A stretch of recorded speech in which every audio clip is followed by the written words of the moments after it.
Well, thank you very much. Thank you very much. That'll be the motorbikes only bit then.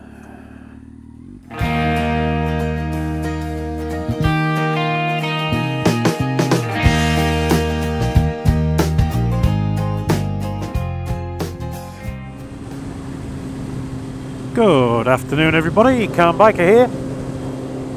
What a glorious afternoon. It's cold, but then again it's winter, so what do you expect? But look at it, it's lovely. Roads are a bit salty. I have to get my watering can out. But considering that all of this the other day was under a couple of inches of snow and ice, it's a vast improvement.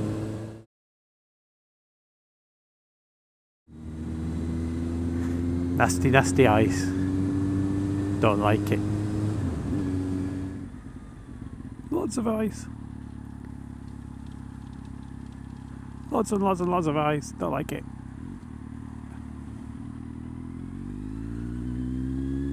Slip sliding away.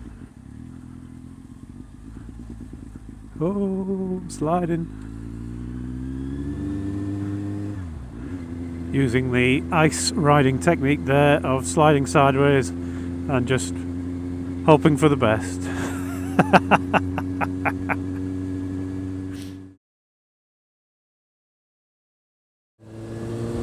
Anyway, Solar Bear Challenge, the second day for amusing. This one's hard. You're supposed to be funny. Now, I found that hard for two reasons. First reason is that I just found it hard to be funny on demand. If I occasionally say something funny, you know, it's generally by accident. So that makes it difficult in the first place. And secondly, my sense of humour is an acquired taste, you might say. It's more Frankie Boyle than Frank Carson. Which means that I could easily offend half of the people who watch the video if I go for the full humour. However, what I did was I thought I'll be clever about this. I'll wait and see if somebody else does it. Well, obviously not if, but when somebody else does A for amusing, see how they get on. Then the bar has been set, and Keith, Wyvern Biker, has set that bar for me. His was the first amusing that I saw. There may have been some more by now. Well, not by now, but by the time you see this. And he didn't go for being funny in general. He went for telling a story that was allegedly funny. Though, to be honest, Keith, it was kind of funny and horrific in equal measure. If you haven't seen it, it's all about his father's slightly too short shorts, as in shorter than the thing that they were trying to cover up. But anyway, I digress. So I thought I would tell you a story that has an element of funny in it. Now the story is from when I was in my first proper IT job. I'd been in another one for a short period as a kind of temporary position, but this was my first proper one that lasted any decent length of time. And it was a company that the company sold computers. We were affiliated with AST and Hewlett Packard and a couple of others. But we sold computers to businesses, generally solicitors and accountants and all that kind of stuff. We also put in networks, and as well as doing the technical side of things, I also did the training to teach people how to use the stuff that we delivered, so hardware, software, all that kind of stuff. After I'd been there a couple of years, we had a Christmas party, and rather than the standard sort of just a few people in the office, they decided that because they were part of the golf club, the Old Town Golf Club or something, a golf society, I forget exactly what it was called. Basically a lot of slightly older, middle-aged men who played golf and sat around fires with brandies telling stories. And for the Christmas party, we decided, well, we didn't decide, the bosses decided, and I had to go along, that we would go to a restaurant, it was called Mustafa's, I believe, and have a meal with the Golf Society.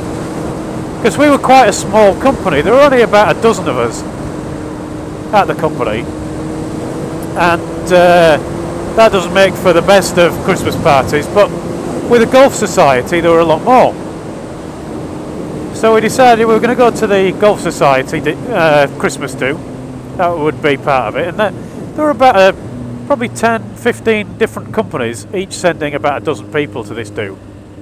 I mean, it was quite a reasonably sized thing, and the company paid for it, and there were tickets for everybody, but obviously we didn't have to part with any money, which was good because I'm a Yorkshireman. So we went to this thing, and they said, oh, there'll be entertainment on. And there was two bits of entertainment. First of all, we had our meal. That obviously wasn't part of the entertainment. So first of all, we had our meal. Then after the meal came on the first bit of entertainment, and it was a comedian. I forget who it was now. In my mind, it was oh, what's he called? The one about the Germans bombed our chippy. Stan Boardman. In my mind, it was Stan Boardman, but it actually wasn't Stan Boardman. That was a different do that he came to. I actually went to his house, Stan Boardman, beautiful house, over at the west side, northwest of the country, Cheshire, to train his wife. As part of the payment for a do, we said we'd give him some free kit and some free training, and I trained his wife how to use Microsoft Office, of all things. She never even gave me a cup of tea. Can you believe it?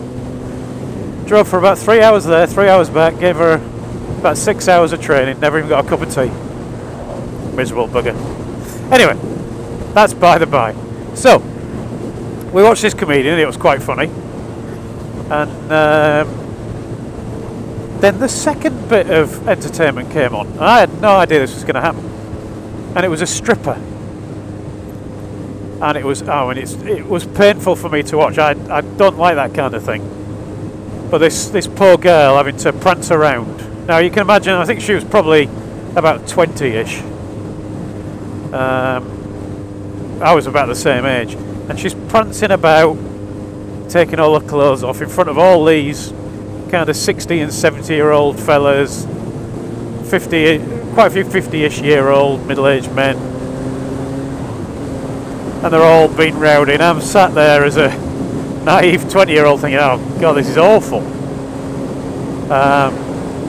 Anyway, there was a sales guy with us, and he was your proper salesman. He was a caricature of a salesman, really. If you imagine, if you've ever seen Gareth Cheeseman, the Steve Coogan character who goes out trying to sell sound cards, he was that type of salesman. And he was probably late 20s, and he was giving this poor girl loads, asking if he could have a private session, all this kind of stuff. Really quite incredibly offensive stuff. But obviously this girl had been doing it a while and had a bit of nous about her. So she led him on a bit. And this is what I find funny, I'm hoping you will too.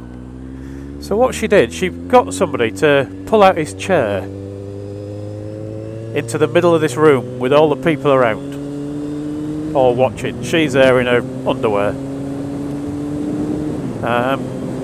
She gets him to come and sit on it, and she takes his tie off, and she ties his hands behind his back to the chair. Of course he's drunk and laughing it up. Now this is a married man, by the way. Then she starts unbuttoning his shirt, and she unbuttons his shirt for him, and kind of spreads it wide, showing off his chest. And then she gets some, I can't remember what she got, it might have been somebody else's tie, and she ties it round his eyes to give him a blindfold.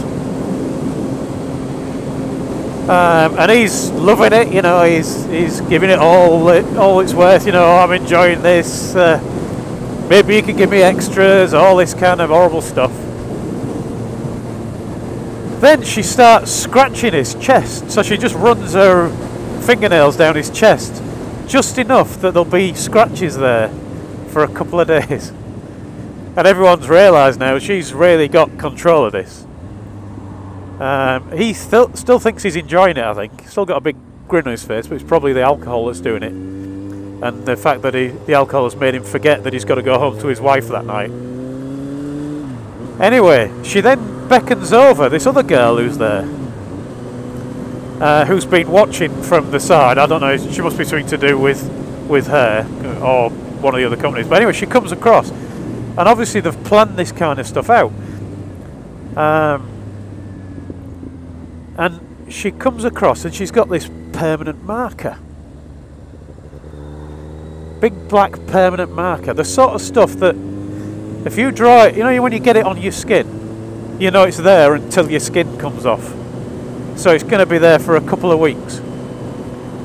And she draws from his waistband of his trousers, the full height of his chest. She draws this big, what can only be described as penis and testicles. She draws all the little hairs and everything. She really makes sure she gets it with great detail. Now he doesn't realise what she's doing. He thinks she's just tickling him or something. But she's drawing this penis and testicles. Permanent marker. She then buttons up his shirt, takes his blindfold off, puts his tie around his neck, and sends him back to the table with us. But as he's walking back, she just puts her finger to her lips, just in a shush. Don't let him know. Now, I never saw this guy again. He actually worked out of a different office, but I never saw him again. And we all just said, do we never see him again? Because when he got home that night, maybe his wife murdered him. You can just picture him, can't you? Popping off his shirt and tie as he's gone to bed, and his wife saying, "What's that?" "It's a giant cock and balls, my dear." "Is it now? And would you like to tell me exactly how you got that?"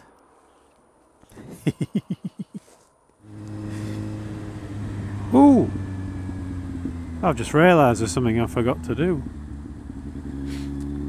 I forgot to run round my bike. See if we can find somewhere. This should do, nice and public in front of the people in the car park. So, Solar Bear, Solar Bear, Solar Bear, Solar Bear, Solar Bear, Solar Bear, Solar Bear, Solar Bear, Solar Bear, Solar Bear, Solar Bear, Solar Bear, Solar Bear, Solar Bear. I think I'll... Fella looking at me funny.